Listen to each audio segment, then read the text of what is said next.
At 300 feet in diameter, these enormous towers would cover an entire football field.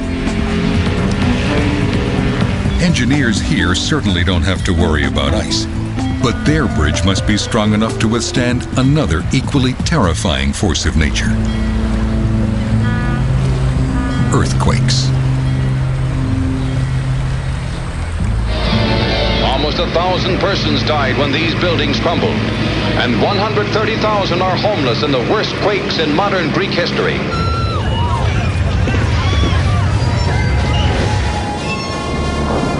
In 1995, an earthquake here measured a catastrophic 6.5 on the Richter scale.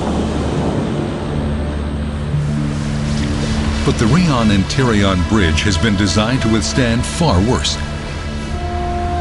The concept is simple: massive weight and size. Yes. Yeah.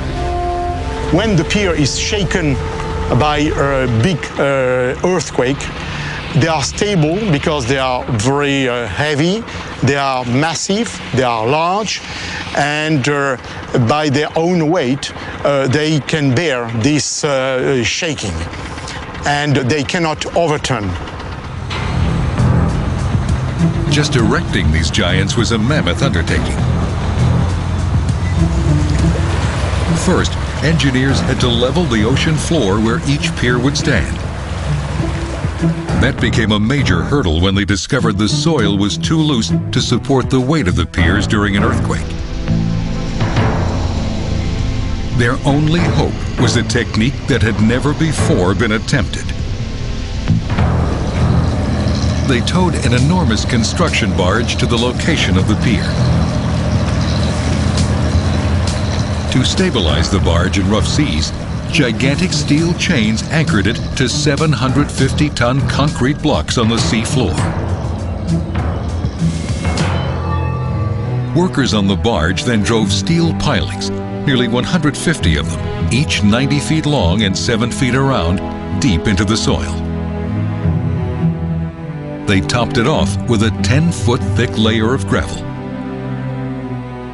The soil could now support the immense weight of the enormous towers. Engineers determined that the bridge could now survive a cataclysmic earthquake, as high as 7.0 on the Richter scale, 5 times stronger than the 1995 quake.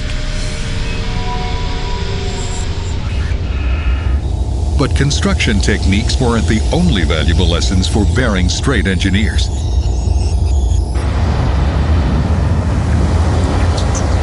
They'd also be using many of the same materials.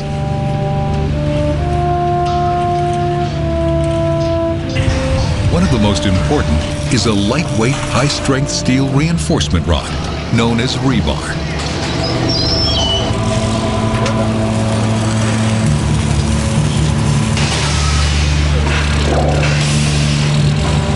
Bending and welding these bars together, workers on the Rion and Tirion Bridge first construct a skeleton of the entire structure. More than 70,000 tons of rebar will go into the finished bridge.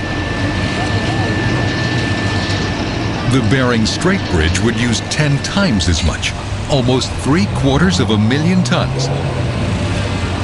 That's enough rebar to reach from Earth to the moon. And even more critical than rebar, concrete.